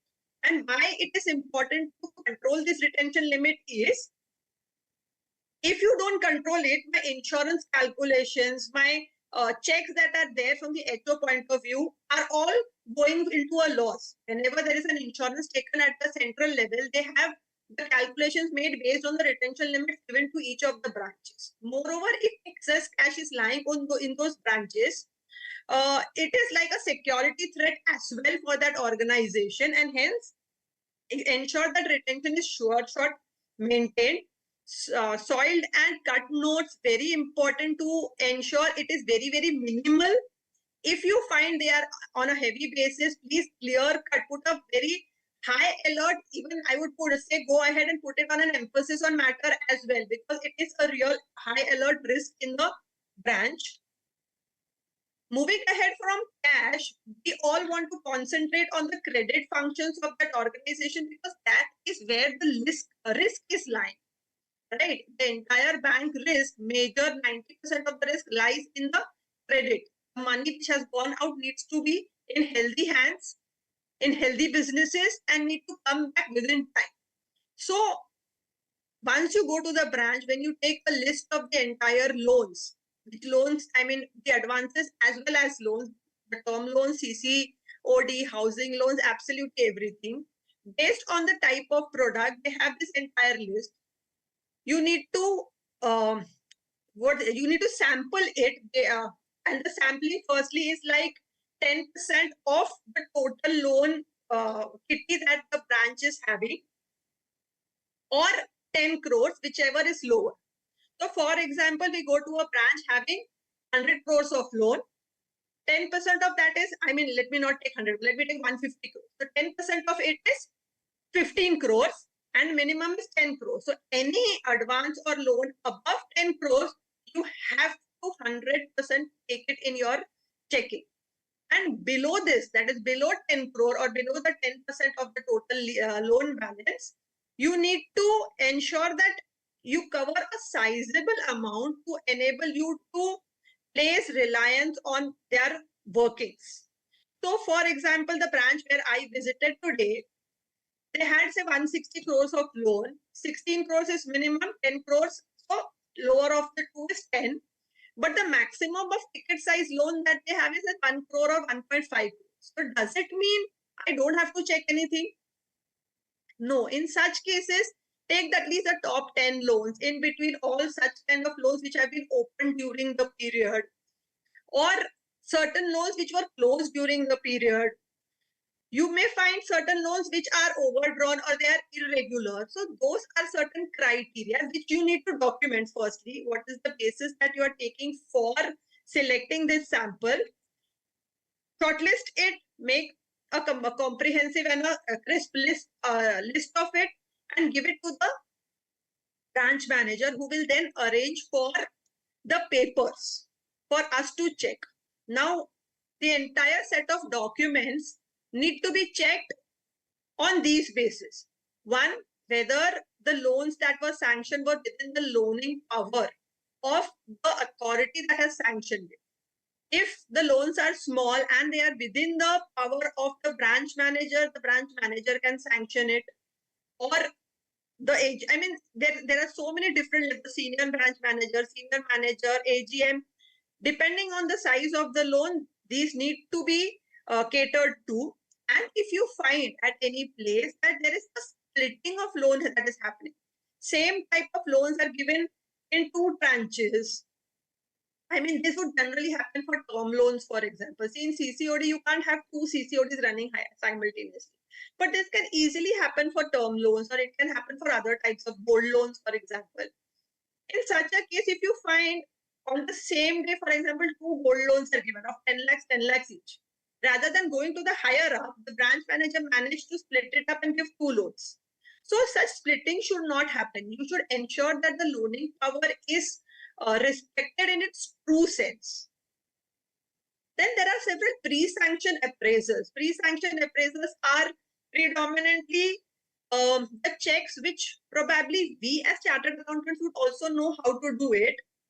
What they do, they understand what the business is, what is the health of the business today, what are the prospects of the business in times to come. Based on that, they try to evaluate whether the business is profitable enough so as to let the bank also earn from it. It is only in such enterprises that the bank should give loans. So these pre-sanction appraisals. Now I will not go into what are the different checks. For example, say in housing loan, you have 20 type of checks that need to be happen. In CC, you have 40 type of checks that need to be done. We cannot go in that depth. But what I can say, the utility which we were talking about, which is there from the institute side, or you can have your own audit program and checklist based on the type of loan you're checking. item by item, go through those every step and ensure that the sanction is, I would say, a healthy sanction. As on today, right from the topmost official to the branch manager, everyone has been given targets. And their evaluation is also done based on the targets. So target-based, target-driven sanctions, when they are made, they might turn out to be high-risk ones. And you need to ensure that the bank is not at a loss just for their crush to achieve those targets. So that is very important that the sanction appraisals are done in a healthy and technical manner. One very short tip for the checklist: you need to follow utility, everything. If you only follow the sanction letter, there is a sanction letter which is a very comprehensive one, which lists down absolutely every step that was required to be done in this process, whether it was done. If it is pending, it also mentions it is pending. And after the sanction, once all the health of the business has been evaluated, you get an in principle sanction. After that, what is left is you are left with documentation, you are left with credit appraisals, you are left with mortgages and all those credit evaluations. Once you are done through all that, it's only then that the disbursements should take place. So the step between the in principle sanction right up to the disbursement of a single penny is also required to be done step by step. Blindly follow the sanction letter. See, what has happened is all these major banks have fantastic SOPs. So when things are penned down, when the sanction letters are drafted, they have everything in it. But where do frauds happen? Frauds happen when the SOPs are not followed. See, if I've listed 10 items to be done or 10 steps to be carried out, but if I miss any of those steps, either it be the documentation, it be by pledging of mortgages, collaterals, securities, anything, it's only then that I might end up into trouble when I am recovering that.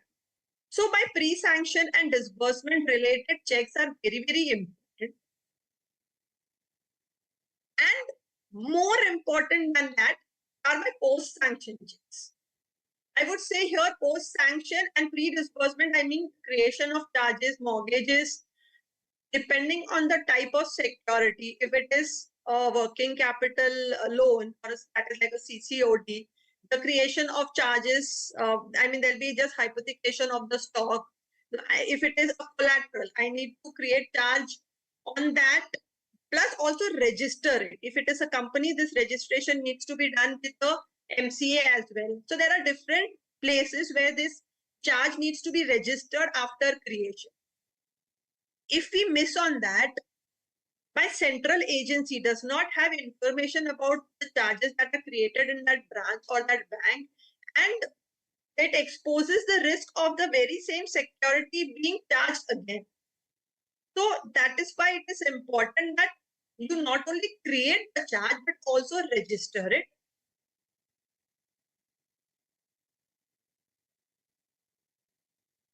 And I'll come to this slide, but I'm for now skipping it. And here what I talk about is post-disbursement checks. Post-disbursement means I've given the money, and now is where major banks fail. What happens is, once the money is given, the branch manager is not so much mindful about what is happening with the money, because his target is met, his evaluation is done, right? So as a result, they are like, ठीक है ना, जब तक पैसा आ रहा है आ रहा है.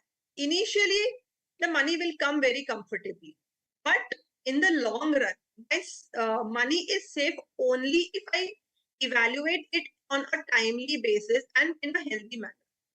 And what are these evaluations? If I talk about working capital evaluations, the evaluations will include the stock statement related checks, that is, मेरा DP cover करने के लिए I have adequate stock.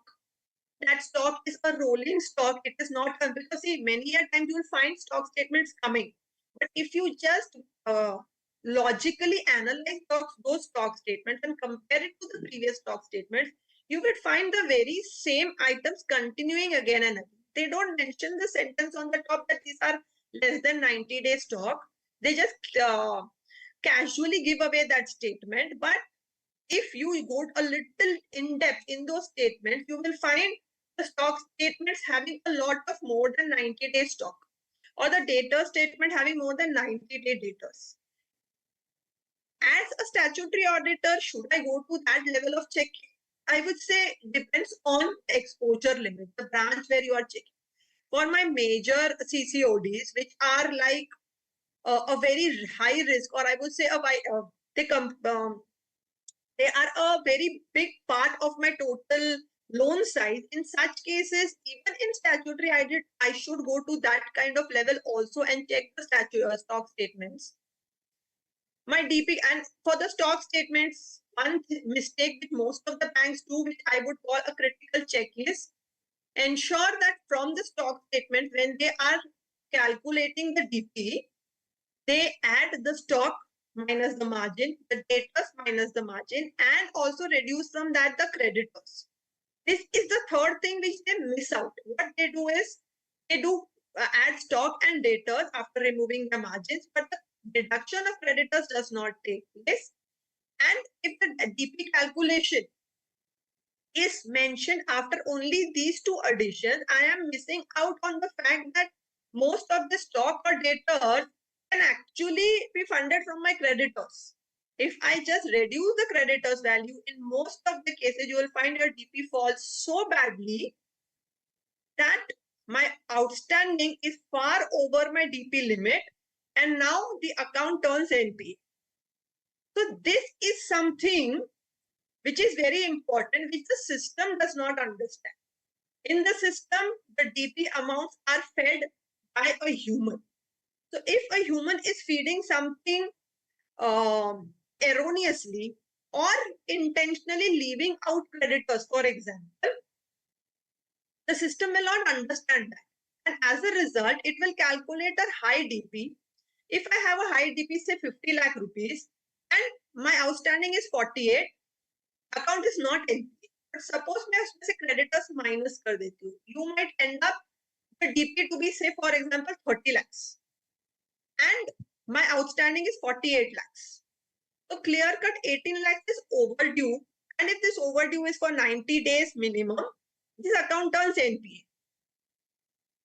So don't miss on this in case of your major outstanding. I mean, in the case of your major credit accounts, even in case of your statutory audit.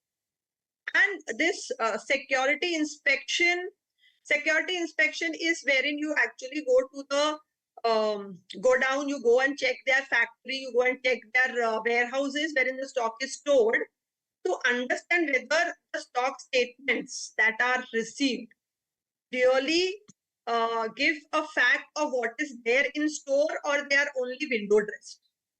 Right? If you don't do this security verification, you will not be able to understand whether what is mentioned on paper is right or wrong.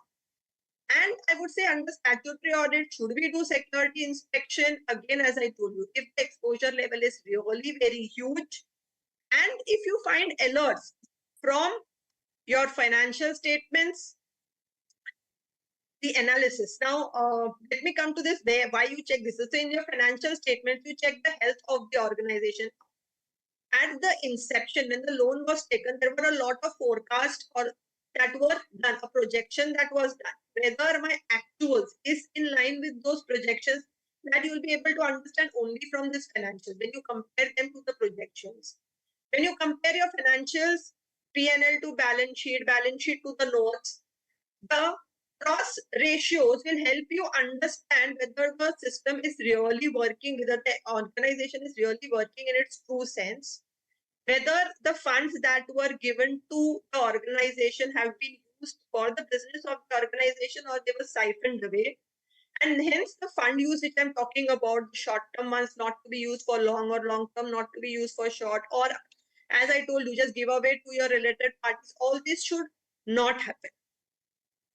Now coming back over here, when I talk about the security inspection, during this financial statement evaluation also, if you find there are any kind of alerts when you're sitting in the branch in case of a statutory audit, this big account financials, etc., you are evaluating the operations of the accounts you are evaluating, and you get certain alerts. In such cases, I will recommend go ahead and do security inspection for them.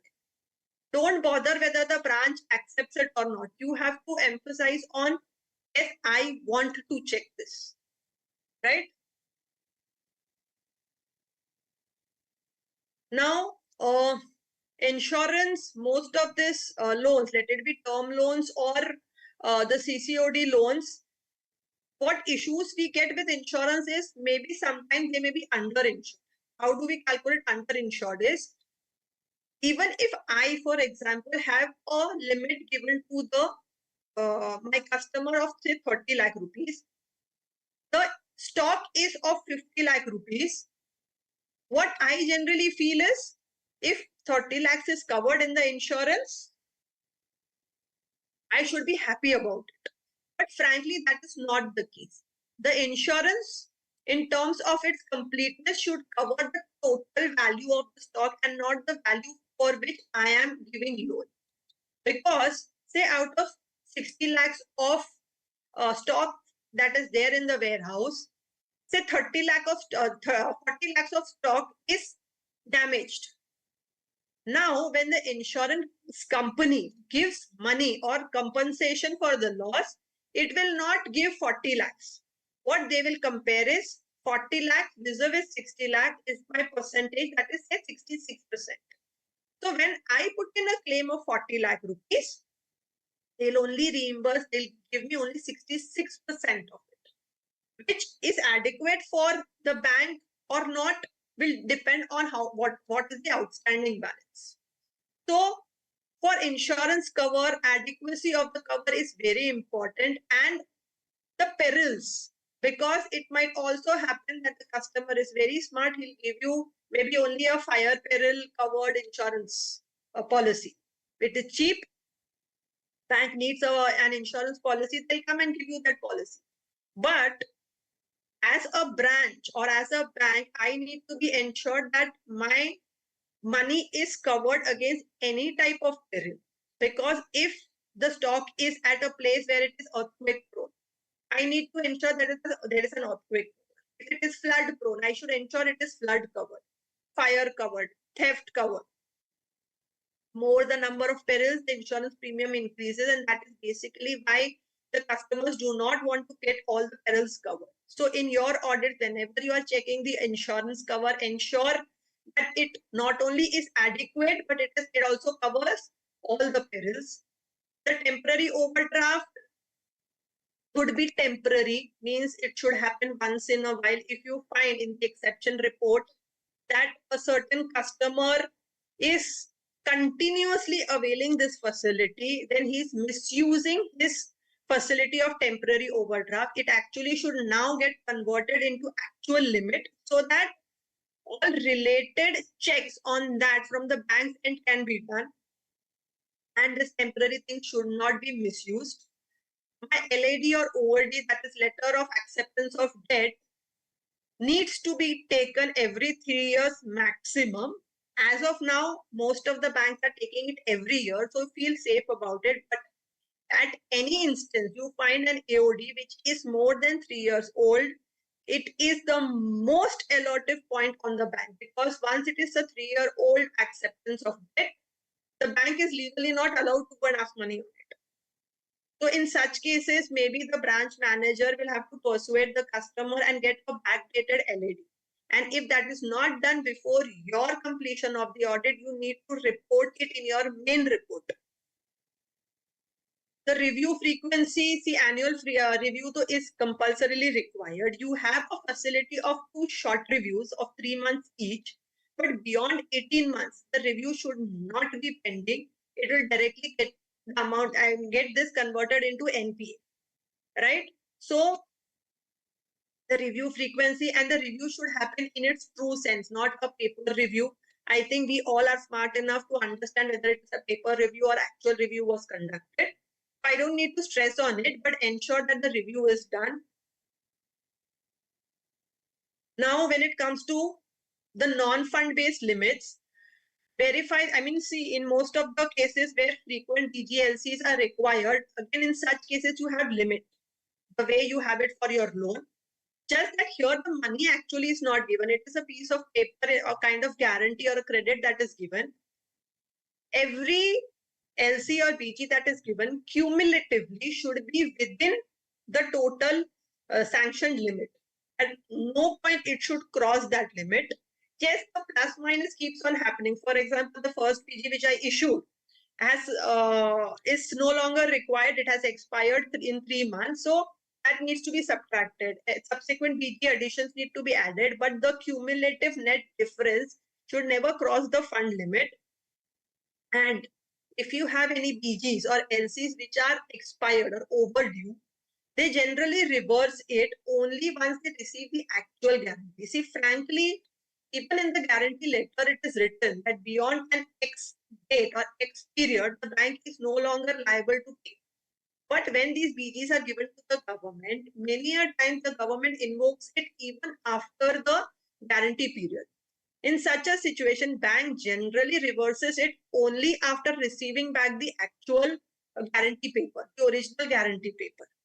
But in any which case, even if that is the process, or some of the banks have now progressed and then they reverse it immediately as the period gets over and they're stubborn on we will not pay it, even if it is received later on from the government, fact remains I need to reverse it.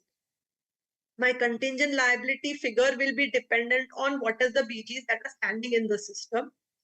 Forex function is a very complex thing. What one thing which I would like to give it as a tip is, okay, I have 10 more minutes. One tip which if you find any forex, even if it is a smallest thing of an LRS that is happening, ensure that all necessary documentation is happening. Most of the branches now transfer such functions directly to their forex branch. So there is not there's not lot of tension. Forex functions we are not covering today because of want of time. But if you find any single activity also that is conducted in the branch, ensure that the FEMA guidelines thereof are properly taken care of. The internal procedures we'll just skip. Now here NPA, I will not go into what are the criteria based on which the accounts are turning NPAs. I would just classify it broadly. In case of fund base, where actual fund is disbursed, you will find that the limit is 90 days, that within 90 days, any kind of overdue is still there. If EMI is overdue for 90 days, that account gets converted to NPA and it is non-fund basis. If, for example, it is a compliance-based norm like submission of stock statement, submission of financial statement. In such kind of periods, it is 180 days. So identification, I'm not getting into. Here, what we need to understand is, see, we found certain wherein DP calculations were done wrongly. Or lately, when I come to the latest bank RBI guidelines that are there, that slide, I will tell you certain areas based on which now there is a shift in the overdue pattern. And in such cases, if those shifts are not checked, my NP identification will go wrong. Secondly, when any particular account turns NPA, I need to ensure that the entire group, not only, even if it is a single proprietor, for example, or a director of an entire group of companies who's turned NPA, that entire group needs to be classified as NPA and provisions need to be done. Suppose it is not a group, there are co-borrowers. In such cases also, suppose one housing loan is turning NPA where the primary is the husband. What bank misses on is they fail to classify the wife, that is the co-borrower, as an NPA also. So whenever NPA identification is happening, ensure that the group, co-borrowers, anyone connected to that net needs to be turned NPA.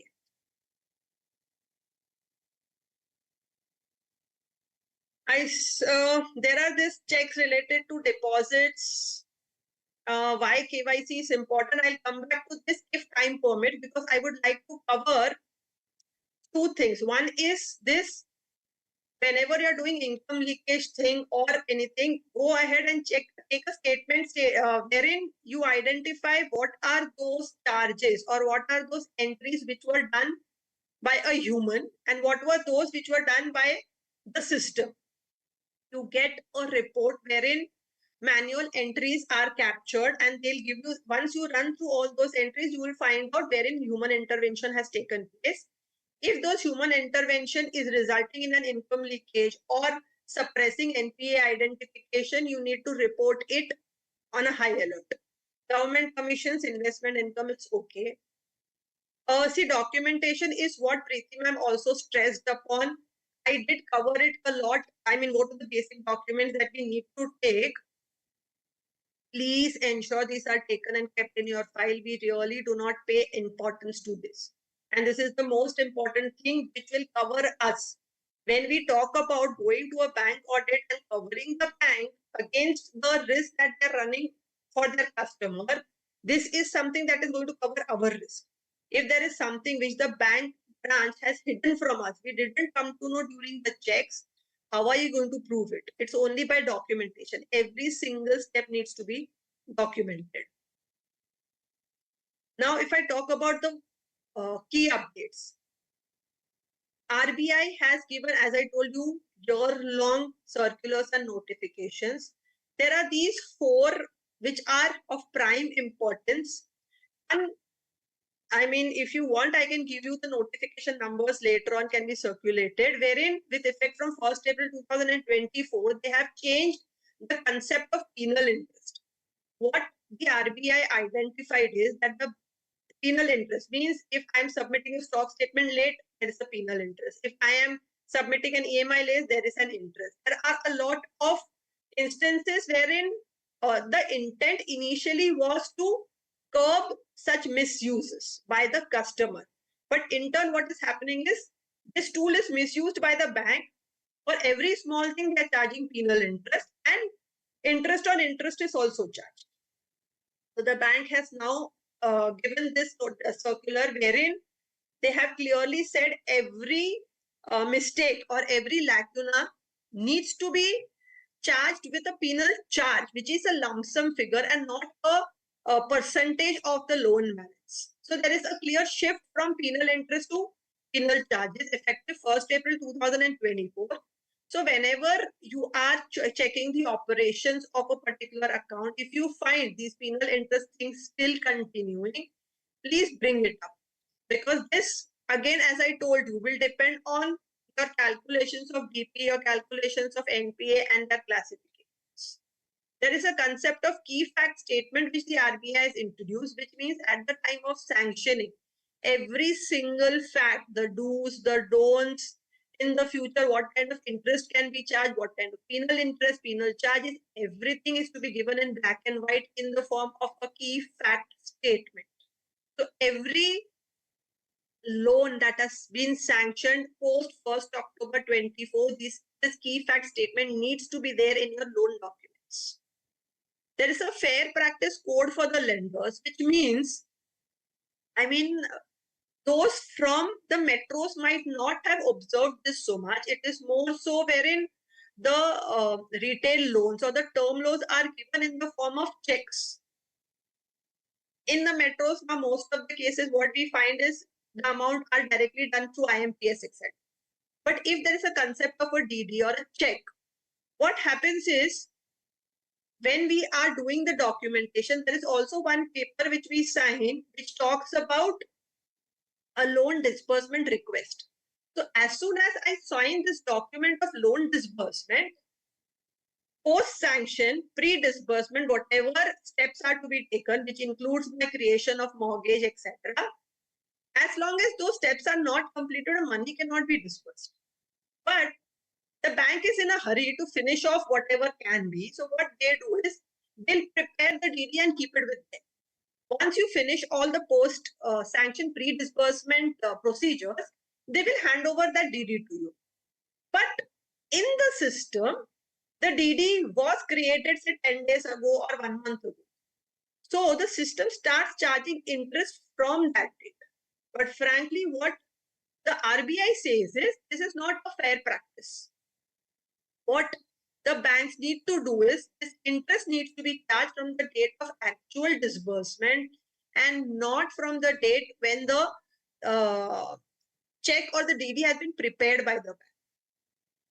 So that is one thing. There are a lot of other factors also in this notification, and there is also one very informative and stringent gold loan circular which the RBI has published, which talks about the irregular practices which have been being followed in the past by various NBFCs, by various non-nationalized banks. In case of nationalized bank, these things are not that common because the SOPs are very stringent. Although the smaller banks are still doing it, the bigger ones don't dare to. But the others are having a lot of irregular practices. Like, for example, if a particular person is coming to you for a gold loan wherein he is bringing certain ornaments of his wife or mother, sister, whatever, that is of a lady in her house, you need to have an NOC from that lady.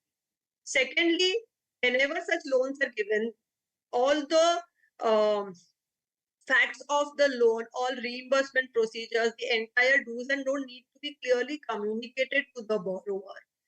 The weighing of that particular gold and security which is taken needs to happen under CCTV surveillance. It needs to happen in a place within the branch and not outside. So there are several such practices which are there on paper but were practically completely overlooked. The RBI has put in a very harsh hammer on all these banks and stringently asked them to follow. So these are four notifications which you need to precisely check the implementation thereof during this current statutory bank branch audit. Do you have any question and answers? Because we are already at 6:59, so my time is over. If you want me to cover anything related, yeah. specifically let me know. Hi, ma'am. Currently here, actually, not many questions. Though only there is one question regarding some ATM cash report which is being kept separately maintained by the bank as subhead. I mean, that's possibly they want to understand this.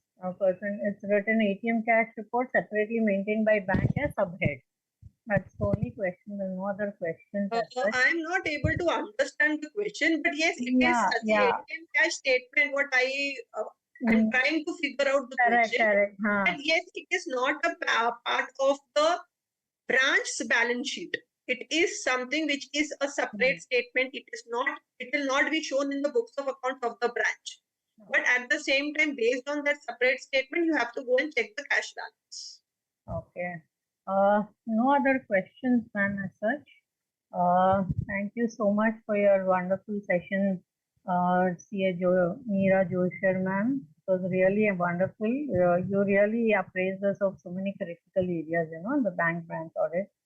And also thanks to everyone. My gratitude for everybody who joined this session to make it a wonderful, successful session. Thank you so much. Thank you, ma'am. Thank you for your kind words and bearing with me through the technical glitches also. Thank you. My pleasure. Thank you. Thanks, team WMAC, for this opportunity and sorry for all the glitches.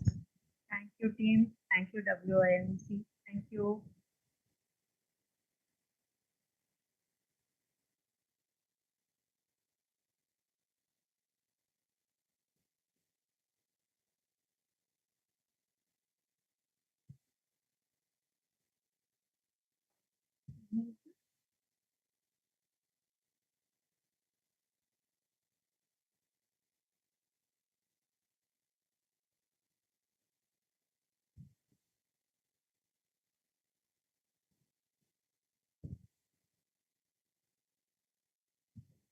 Shall we be logging off? Actually, one question now, if they're talking about evergreening of dual loans, just received if you have the time, and something, what all things to check in visit report of bank or stock check. I mean, these just popped in. Two questions just popped in, ma'am. One is, can you tell about evergreening of dual loan? And other one is, what all things to check in visit report of bank for stock check? Actually, your voice is cracking. It is there in the chat box. Yeah.